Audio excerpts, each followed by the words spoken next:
اگر آپ گالی دے رہے ہیں، اگر آپ چوری کر رہے ہیں، تو جس طرح یہ برائی ہے اسی طرح یہ بھی برائی ہے کہ آپ نماز نہیں پڑھ رہے ہیں، آپ روزہ نہیں رکھ رہے ہیں، یعنی اللہ کے اوامر کی نافرمانی بھی برائی ہے۔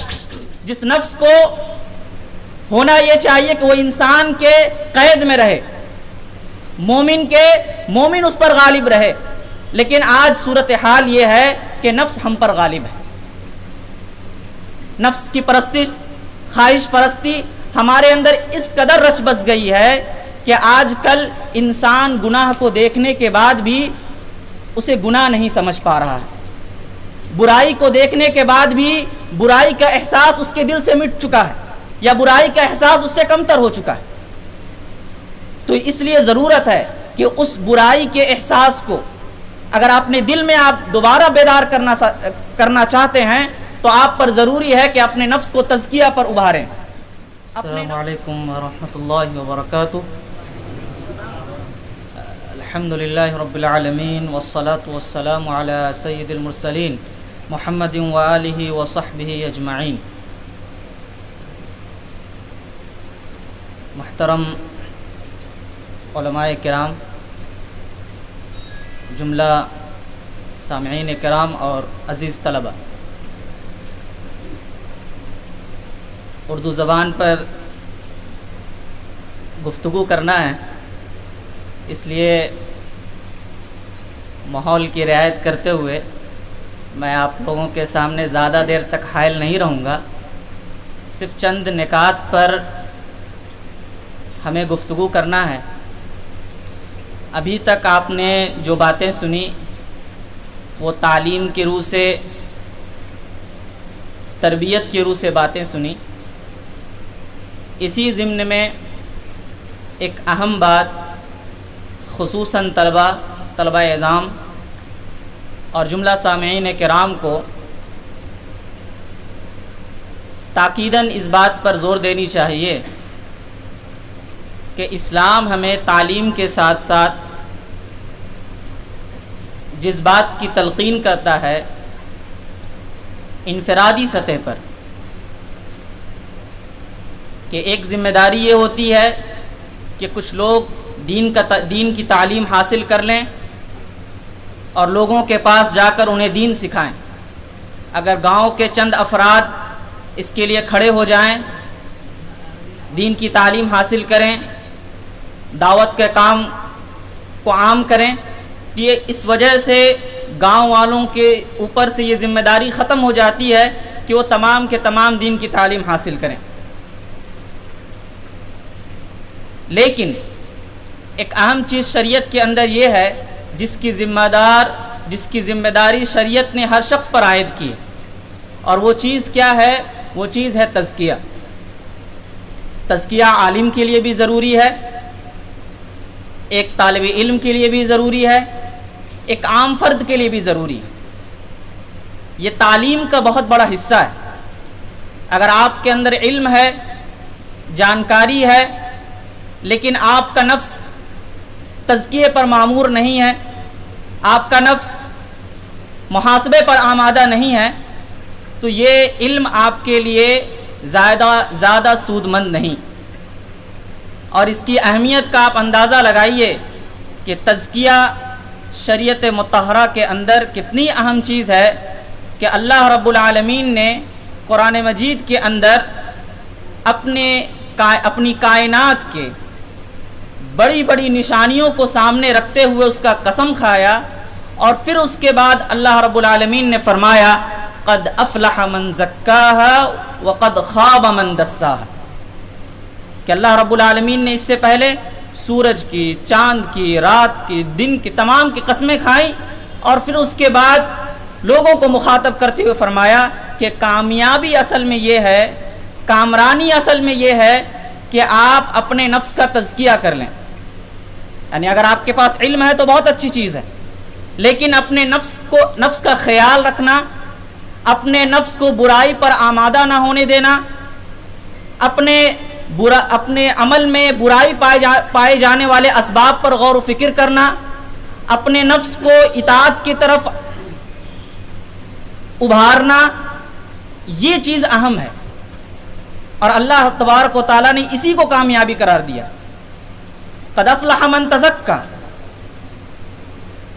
تو یہ ایک اہم چیز ہے. اور اسی سے آپ اندازہ لگائیں کہ اللہ کے رسول اللہ صلی اللہ علیہ وسلم کی بعثت کا جو مقصد قرآن نے جو ہمیں بتایا ہے، نزول کتاب کے بعد جو ذمہ داری آپ پر عائد کی گئی ہے وہ کیا ہے؟ ایک تعلیم ہے اور دوسرا تزکیہ ہے. والذی بعث فی الامیین رسولا منہم یتلو علیہم آیاتہ ویزکیہم، کہ اللہ کے رسول اللہ صلی اللہ علیہ وسلم قرآن کی آیت کی تلاوت کرتے ہیں اور اس کا تزکیہ کرتے ہیں، یعنی لوگوں کو برائی سے روکتے ہیں اور انہیں اطاعت کی طرف، اللہ رب العالمین کی فرمانبرداری کی طرف، اللہ رب العالمین کی فرمانبرداری کی اور تلقین کرتے ہیں. تو یہ ایک اہم چیز ہے. اور اللہ کے نبی صلی اللہ علیہ وسلم نے فرمایا وَإِنَّ لِنَفْسِكَ عَلَيْكَ حَقٌّ، یہ آپ کا حق ہے. جس طرح آپ کا کھانا کھانا، جس طرح آپ کا سونا، جس طرح روزی روٹی کمانے کے لیے تگ و دو کرنا ایک اہم چیز ہے، یہ آپ کا حق ہے، اسی طرح آپ کے اپنے نفس کا خیال رکھنا یہ بھی ایک اہم چیز ہے. تعلیم کے ساتھ ساتھ اس پر توجہ دینا ضروری ہے. اور ضروری اس لیے ہے کہ آج کل کے وقت میں ہمارا نفس بالکل ہی سرکش ہو چکا ہے. جس نفس کو ہونا یہ چاہیے کہ وہ انسان کے قید میں رہے، مومن اس پر غالب رہے، لیکن آج صورتحال یہ ہے کہ نفس ہم پر غالب ہے. نفس کی پرستش، خواہش پرستی ہمارے اندر اس قدر رچ بس گئی ہے کہ آج کل انسان گناہ کو دیکھنے کے بعد بھی اسے گناہ نہیں سمجھ پا رہا ہے. برائی کو دیکھنے کے بعد بھی برائی کا احساس اس کے دل سے مٹ چکا ہے، یا برائی کا احساس اس سے کمتر ہو چکا ہے. تو اس لیے ضرورت ہے کہ اس برائی کے احساس کو اگر اپنے دل میں آپ دوبارہ بیدار کرنا چاہتے ہیں تو آپ پر ضروری ہے کہ اپنے نفس کو تزکیہ پر ابھاریں، اپنے نفس کا محاسبہ کریں. اور یاد رکھیں کہ برائی صرف یہ نہیں کہ اللہ رب العالمین نے جو چیزیں منع کر دی ہیں، جس چیز سے آپ کو روک دیا ہے اس کا ارتکاب کرنا ہی برائی ہے. برائی یہ بھی ہے کہ اللہ نے جو آپ کو حکم دیا ہے، اللہ نے جس کام کو کرنے کی آپ کو تلقین کی ہے، اگر آپ اسے ترک کر رہے ہیں تو یہ بھی برائی ہے. اگر آپ گالی دے رہے ہیں، اگر آپ چوری کر رہے ہیں، تو جس طرح یہ برائی ہے اسی طرح یہ بھی برائی ہے کہ آپ نماز نہیں پڑھ رہے ہیں، آپ روزہ نہیں رکھ رہے ہیں، یعنی اللہ کے اوامر کی نافرمانی بھی برائی ہے. تو لہٰذا ضرورت اس بات کی ہے کہ ہم اپنے نفس کو تزکیے پر ابھاریں، تعلیم کے ساتھ ساتھ اپنے نفس کی بھی تربیت کریں. اور نفس کی تربیت کی شروعات اس بات سے ہوتی ہے کہ ہم اور آپ اپنے ایمان کا جائزہ لیں. آپ کو معلوم ہونا چاہیے عزیز طلبہ کہ ہم اہل سنہ والجماعت سے ہیں، اور ہمارا عقیدے کا ایک حصہ ہے کہ الایمان یزید و ینقص، کہ ایمان گھٹتا بڑھتا ہے، ایمان بسیط نہیں ہے، یعنی ایمان ایک حالت پر قائم نہیں رہتا، ایمان گھٹتا بڑھتا ہے. تو کس اسباب کی بنیاد پر ایمان میں کمی آتی ہے؟ اس حد تک کہ انسان اسفل من السافلین، یعنی انتہائی نچلے درجے پر چلا جاتا ہے. ان اہم اسباب میں سے ایک اہم اسباب یہ ہے کہ ہم اپنے نفس کو کھلا چھوڑ دیں، اپنے نفس کو آزاد کر دیں، خواہش کے ہم غلام ہو جائیں. اس لیے اپنے نفس کا جائزہ لیں. اللہ کے نبی صلی اللہ علیہ وسلم نے فرمایا کہ ان الایمان لا یخلق فی جوف احدکم کما یخلق الثوب. طبرانی کی روایت ہے کہ اللہ کے نبی صلی اللہ علیہ وسلم نے فرمایا کہ بے شک کہ ایمان بھی پرانا ہو جاتا ہے، ایمان بھی پرانا ہوتا ہے جس طرح آپ کے کپڑے پرانے ہو جاتے ہیں. تو جس طرح جب آپ کا کپڑا جب پرانا ہو جاتا ہے تو آپ نئے کپڑے خریدتے ہیں، یا کپڑے کے اندر دھبا لگ جاتا ہے تو اس کی صفائی کرتے ہیں. کپڑا جب گندا ہو جاتا ہے تو آپ اس کی صفائی کرتے ہیں. تو یہی حال ایمان کا ہے، یہی حال ایمان کا ہے کہ ایمان بھی کبھی کبھی شک کے دائرے میں آ جاتا ہے، ایمان پر بھی کبھی تردد کا شبہ پڑ جاتا ہے. اس لیے ضروری ہے کہ تزکیے کے ذریعے سے اپنے آپ پر غور کر کے آپ اپنے ایمان کو تازہ کر سکتے ہیں. فاسألوا اللہ ان یجدد الایمان فی قلوبکم. اللہ کے نبی صلی اللہ علیہ وسلم نے فرمایا تو اللہ رب العالمین سے اس بات کا سوال کرو کہ اللہ تبارک و تعالیٰ تمہارے ایمان کو تازہ کر دے، تمہارے ایمان کی تجدید کر دے. اور یہ خیال اسی وقت پیدا ہوگا جب ہمیں اس بات کی فکر ہوگی کہ ہمیں تعلیم کی شروعات اپنے نفس سے کرنی ہے، اپنے نفس کی تربیت سے کرنی ہے.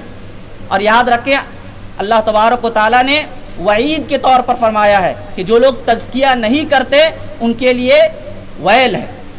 ویل للمشرکین الذین لا یؤتون الزکاۃ وهم بالآخرۃ هم کافرون. کہ وعید کے طور پر اللہ رب العالمین نے فرمایا کہ مشرک کے لیے ویل ہے. کیسے مشرک؟ الذین لا یؤتون الزکاۃ، جو زکوٰۃ نہیں دیتے. یاد رکھیں اہل علم کہتے ہیں کہ اس آیت میں زکوٰۃ سے مراد عام زکوٰۃ مراد نہیں ہے جو شریعت کے فرائض میں داخل ہے، بلکہ اس آیت میں زکوٰۃ سے مراد کلمہ توحید ہے، لا الہ الا اللہ ہے. کہ اگر اس کے اندر کمی ہے، اگر یہ لا الہ الا اللہ تزکیے سے اگر خالی ہے تو وعید ہے اللہ رب العالمین کے نزدیک. اسی طرح اگر آپ تزکیہ کرنا چاہتے ہیں تو آپ دعا کا اہتمام کریں، دعا کا اہتمام کریں. اللہ کے رسول اللہ صلی اللہ علیہ وسلم نے فرمایا ان لیس شیء اکرم علی اللہ تعالی من الدعاء، کہ اللہ رب العالمین کے نزدیک سب سے اہم چیز، سب سے مکرم جو چیز ہے وہ دعا ہے.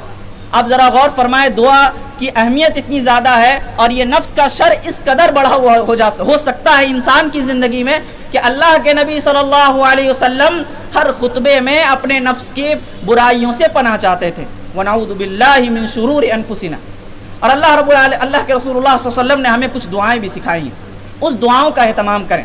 اللہم آتی نفسی تقواہا وزکیہا وانت خیر من زکاہا انت ولیہا ومولاہا.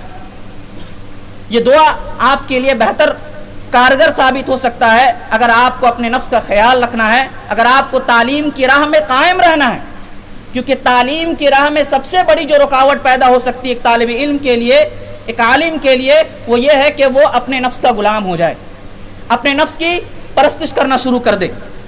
اور ایک آخری بات یہ کہ ہم اور آپ اس بات کا اہتمام کریں کہ جیسے اہل علم کہتے ہیں تخلیہ اور تصفیہ، کہ اگر آپ اپنے نفس کی تربیت اگر کرنا چاہتے ہیں تو آپ پر ذمہ داری یہ ہے کہ پہلے اپنے نفس کی برائی سے اپنے آپ کو اپنی برائیوں سے دور کریں. خذ من اموالہم صدقۃ تطہرہم وتزکیہم، کہ مال اللہ رب العالمین کی راہ میں دینے کا سب سے پہلا فائدہ کیا ہوتا ہے؟ تطہرہم، آپ کو گندگیوں سے وہ دور کرتا ہے. وتزکیہم، اس کے بعد آپ کا تزکیہ ہوتا ہے، اس کے بعد آپ اطاعت کی طرف آئیں گے. تو اگر آپ کو اطاعت کی طرف، اللہ اس کے رسول کے فرما برداری کی طرف اگر آنا ہے تو ضرورت پہلے یہ ہے کہ اپنے دلوں سے پہلے برائی کو دور کریں. یہ دونوں چیزیں ایک جگہ جمع نہیں ہو سکتی. اسی طرح آخری چیز یہ ہے جس پر میں اپنی بات ختم کرتا ہوں کہ اگر آپ کو تزکیہ کا اہتمام کرنا ہے تعلیم کے ساتھ ساتھ تو ضرورت یہ ہے کہ آپ بہترین صحبت اختیار کریں، بہترین دوست بنائیں، بہترین لوگوں کے ساتھ اٹھنا بیٹھنا شروع کریں. آپ ذرا غور فرمائیں کہ اللہ کے رسول اللہ صلی اللہ علیہ وسلم کو رب العالمین نے یہ تلقین فرمائی کہ وَاصْبِرْ نَفْسَكَ مَعَ الَّذِينَ يَدْعُونَ رَبَّهُمْ بِالْغَدَاةِ وَالْعَشِيِّ، کہ اللہ کے نبی آپ جو ہیں ان لوگوں کے ساتھ صبر کا اہتمام کریں جو صبح و شام اللہ رب العالمین کو پکارتے ہیں. حالانکہ اس کی کوئی ضرورت نہیں تھی، لیکن اس کی ضرورت اس ناحیے سے ہے کہ کبھی کبھی نفس کا بگاڑ اس قدر بڑھ جاتا ہے کہ انسان خواہ کتنے ہی نیکی پر فائز ہو، کتنے ہی قدر و منزلت کے مقام پر ہو، لیکن نفس کی برائی کی وجہ سے وہ ان نیک کاموں سے دور ہو جاتا ہے. لہذا صحبت اختیار کریں، بہترین دوست بنائیں، خواہ وہ طلبہ ہوں خواہ وہ عام سامعین کرام. المرء علی دین خلیلہ فلینظر احدکم من یخالل، کہ انسان اپنے دوست کے دین پر ہوتا ہے. لہذا آپ کس کو دوست بنا رہے ہیں، کون آپ کا دوست بن رہا ہے، اس کا آپ خیال رکھیں. عبداللہ بن مسعود رضی اللہ تعالیٰ عنہ فرماتے ہیں کہ اعتبروا الناس باخدانہم، کہ لوگوں کو اگر پہچاننا ہے کہ اس کا ایمان کیسا ہے، اس کا عقیدہ کیسا ہے، اس کا منہج کیسا ہے، وہ کیا سوچ رکھتا ہے، اس کا اخلاق کیسا ہے، تو اس کو دوست کو دیکھیے. فإن المرء لا يخادن إلا من يعجبه، کہ آدمی دوست اسی کو بناتا ہے جو اس کو پسند ہو. تو یہ وہ اسباب ہیں جس کے ذریعہ سے ہم اپنے آپ کو تعلیم کے ساتھ ساتھ تزکیے پر جوڑ سکتے ہیں، جو شریعت کا ایک اہم بنیادی رکن ہے، ایک اساسی حصہ ہے، جو ہمیں اس بات کی تعلیم دیتا ہے کہ ہم اسے ہر ساعت ہر لمحہ ہم اسے اپنی زندگی میں نافذ کریں. اسی بات پر اپنی بات ختم کرتا ہوں. اللہ رب العالمین سے دعا ہے کہ اللہ رب العالمین ہمیں نفس کی اطاعت اور نفسی غلامی سے دور فرمائے، اپنے رب کی اطاعت کی توفیق عنایت فرمائے. آمین. وآخر دعوانا الحمدللہ رب العالمین.